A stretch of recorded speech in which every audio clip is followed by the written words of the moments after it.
जय श्री राम मित्रों। आज मैं आपके लिए लेकर आया हूँ मल्टीमीडिया एंड एनिमेशन के कुछ महत्वपूर्ण प्रश्नों को, जो कि विद्या क्वेश्चन बैंक के थ्योरी में से छाट कर बनाया है हमने। यह हमारा पार्ट 4 है, मल्टीमीडिया प्रणाली के परिचय नामक पाठ से। 1 से पार्ट 3 तक हमने अपलोड कर दिया है। यदि आप नहीं देखे हैं तो मेरे चैनल पर जाकर देख सकते हैं। यदि चैनल पर पहली बार हैं तो सब्सक्राइब कर लें, क्योंकि अभी जो भी पार्ट है मैं उस सभी का प्रश्न बनाकर अपलोड करूंगा अभी। चलिए प्रारंभ करते हैं।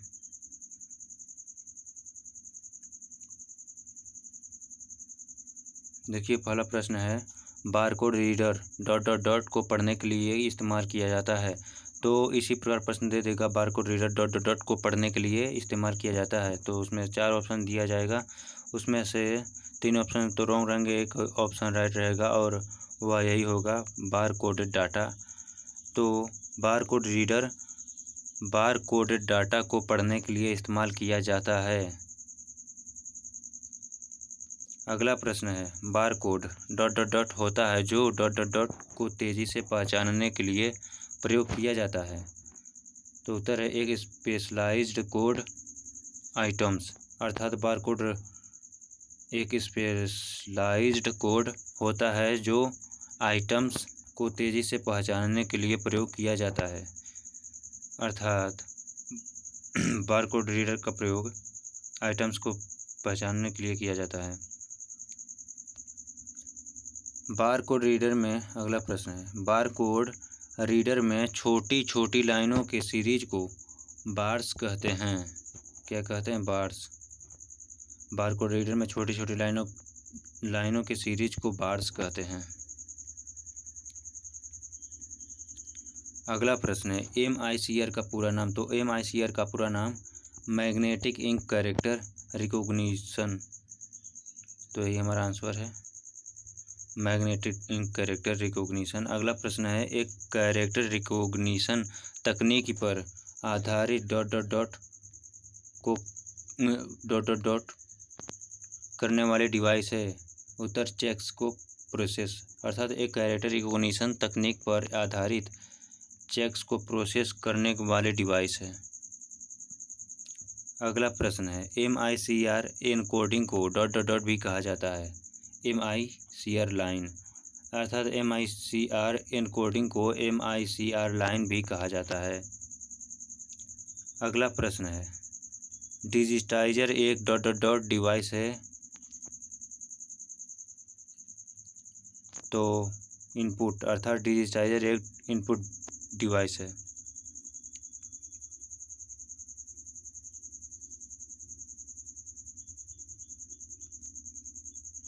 अगला प्रश्न है, डिजिटाइजर एनालॉग इन्फॉर्मेशन को ... में परिवर्तित करता है। तो उत्तर है डिजिटल फॉर्म, अर्थात डिजिटल एनालॉग इन्फॉर्मेशन को डिजिटल फॉर्म में परिवर्तित करता है। अगला प्रश्न है, डिजिटाइजर किसी टीवी या कैमरा के एनालॉग सिग्नल को ... में परिवर्तित कर सकती है। तो उत्तर है डिजिटल सिग्नल, अर्थात डिजिटाइजर किसी टीवी या कैमरा के एनालॉग सिग्नल को डिजिटल सिग्नल में परिवर्तित कर सकती है। अगला प्रश्न है, डिजिटाइजर को ... भी कहा जाता है क्योंकि ये ... और ... को में परिवर्तित कर देता है। अर्थात तो इसका उत्तर है टेबलेट या graphics. Tablet graphics factorial data binary input में, अर्थात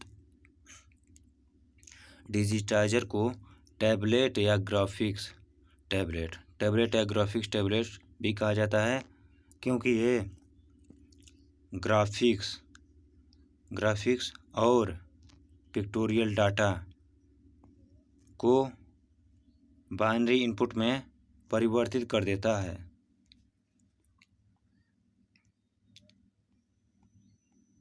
अगला प्रश्न है, एक ग्राफिक्स टैबलेट को ड्राइंग ... और ... कार्यान्वित करने के लिए डिजिटाइजर के रूप में प्रयोग किया जाता है। तो उत्तर है फाइन वर्क्स मैनिपुलेशन एप्लीकेशन, अर्थात एक ग्राफिक्स टैबलेट को ड्राइंग फाइन वर्क्स और मैनिपुलेशन एप्लीकेशन को कार्यान्वित करने के लिए डिजिटाइजर के रूप में प्रयोग किया जाता है। अगला है प्लॉटर एक आउटपुट डिवाइस है। अगला प्रश्न देखते हैं। प्लॉटर का प्रयोग सही और अच्छी क्वालिटी के डॉट के अंतर्गत प्रस्तुत करने के लिए इस्तेमाल किया जाता है। तो ग्राफिक्स ड्राइंग कंप्यूटर के कंट्रोल अर्थात प्लॉटर का प्रयोग सही और अच्छी क्वालिटी के ग्राफिक्स एवं ड्राइंग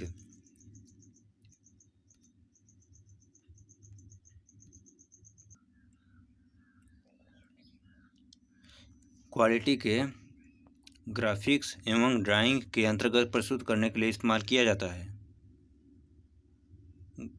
ड्राइंग कंप्यूटर के कंट्रोल के अंतर्गत प्रस्तुत करने के लिए इस्तेमाल किया जाता है। एक बार और सुना देता हूँ, गलती हो गया है। प्लॉटर का प्रयोग सही और अच्छी क्वालिटी के ग्राफिक्स एवं ड्राइंग कंप्यूटर के कंट्रोल के अंतर्गत प्रस्तुत करने के लिए इस्तेमाल किया जाता है। यहाँ ड्राइंग कंप्यूटर के कंट्रोल दोनों रहेगा। अगला प्रश्न है प्लॉटर में डॉट या डॉट का प्रयोग किया जाता है। उत्तर है single colour multi colour pano अर्थात प्लॉटर में सिंगल कलर या मल्टी कलर पैनो का प्रयोग किया जाता है। अगला प्रश्न है स्पीच सिंथेसाइजर एक डॉट है आउटपुट डिवाइस अर्थात स्पीच सिंथेसाइजर एक आउटपुट डिवाइस है। अगला प्रश्न है स्पीच सिंथेसाइजर डॉट को बोले जाने वाले डॉट में बदल देता है। तो टेक्स्ट डाटा वाक्यों स्पीच सिंथेसाइजर टेक्स्ट डाटा को बोले जाने वाले वाक्यों में बदल देता है। अगला प्रश्न है स्पीच सिंथेसाइजर में स्पीच प्रस्तुत करने के लिए डॉट जिन्हें डॉट कहा जाता है जोड़ दिया जाता है। बेसिक साउंड यूनिट्स फोनमेस अर्थात स्पीच सिंथेसाइजर में स्पीच प्रस्तुत करने के लिए बेसिक साउंड यूनिट्स जिन्हें फोनमेस कहा जाता है जोड़ दिया जाता है। अगला प्रश्न है स्पीच सिंथेसाइजर में शब्दों के डॉट को डॉट में जोड़ा जाता है उसे डॉट कहा जाता है अर्थात स्पीच सिंथेसाइजर में शब्दों के सीक्वेंस को फोनमेस में जोड़ा जाता है उसे एम्पलीफाई कहा जाता है। अगला प्रश्न है स्पीच सिंथेसाइजर डॉट व्यापक तौर पर इस्तेमाल किया जाता है। अंधे और गूंगे लोगों के इलाज में स्पीच सिंथेसाइजर का इलाज अंधे और गूंगे लोगों के इलाज में भी किया जाता है। तो स्पीच सिंथेसाइजर अंधे और गूंगे लोगों के इलाज में व्यापक तौर पर इस्तेमाल किया जाता है। अगला प्रश्न है इस स्पीच सिंथेसाइजर का प्रयोग करके डॉट को अंधे लोगों के लिए पढ़कर सुनाया जाता है। तो उत्तर स्पीच सिंथेसाइजर का प्रयोग करके टेक्स्ट सूचना को अंधे लोगों के लिए पढ़कर सुनाया जाता है। अगला प्रश्न है स्पीच सिंथेसाइजर का प्रयोग करने पर एक गूंगा व्यक्ति जो भी कहना चाहता है वह सूचना टाइप करता है और डॉट इसे बोल जाने वाले शब्दों में परिवर्तित करता है। तो उत्तर है इसका स्पीच सिंथेसाइजर अर्थात स्पीच सिंथेसाइजर का प्रयोग करने पर एक गूंगा व्यक्ति जो भी कहना चाहता है उसे सूचना टाइप करता है और स्पीच सिंथेसाइजर इसे बोले जाने वाले शब्दों में परिवर्तित करता है। अगला प्रश्न है डिस्प्ले डिवाइसेस एक डॉट होती हैं आउटपुट डिवाइस डिस्प्ले डिवाइसेस एक आउटपुट डिवाइसेस होती हैं। अगला प्रश्न है डिस्प्ले डिवाइस का प्रयोग डॉट को डॉट में परिवर्तन के लिए किया जाता है। तो इन्फॉर्मेशन विजुअल फॉर्म अर्थात डिस्प्ले डिवाइस का प्रयोग इन्फॉर्मेशन को विजुअल फॉर्म में प्रस्तुत करने के लिए किया जाता है।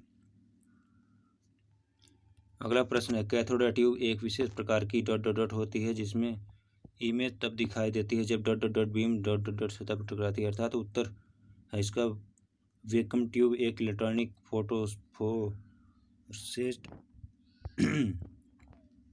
कैथोड ट्यूब एक विशेष प्रकार की वैक्यूम ट्यूब होती है जिसमें इमेज तब दिखाई देती है जब एक इलेक्ट्रॉनिक बीम फॉस्फोरेसेंट सतह पर टकराती है।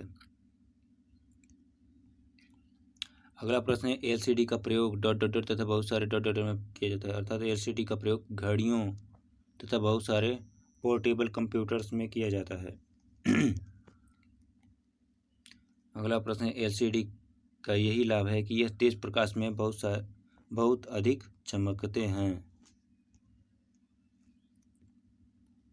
अगला प्रश्न है एलसीडी का प्रयोग कर पाना एक कठिन कार्य हो सकता है क्योंकि इन्हें चलने के लिए परिपथ के स्थान पर डीसी यहाँ कहीं गड़बड़ हो गया है।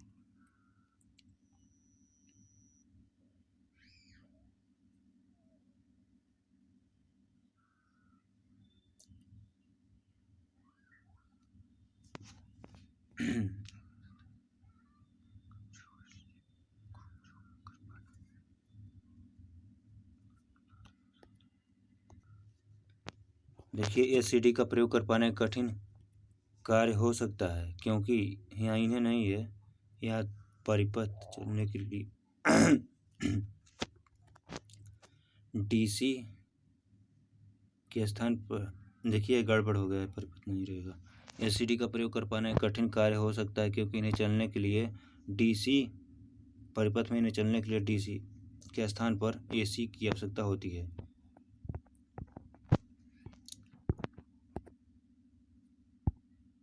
अगला प्रश्न है एलसीडी एलईडी की तुलना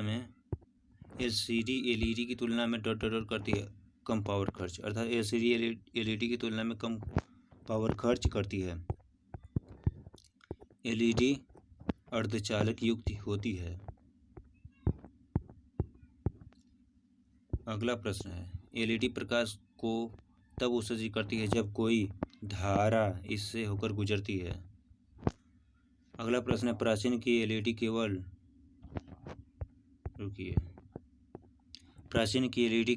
रेड लाइट को ही उत्पादित करती थी। अब देखिए एलईडी आजकल विभिन्न रंगों को उत्पादित करती है जैसे आरजीबी रेड अर्थात रेड ग्रीन ब्लू, आजकल विभिन्न रंगों को उत्पादित करती है एलईडी जैसे रेड ग्रीन ब्लू। नहीं तो प्राचीन काल में एलईडी केवल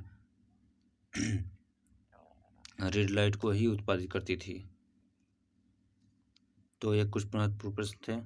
यदि आप सब्सक्राइब करेंगे तो मैं अपलोड करूँगा और लाइक भी कीजिएगा क्योंकि तभी मुझे मोटिवेशन मिलेगा वीडियो बनाने के लिए। तो मिलते हैं नेक्स्ट वीडियो में, तब तक के लिए जय श्री राम।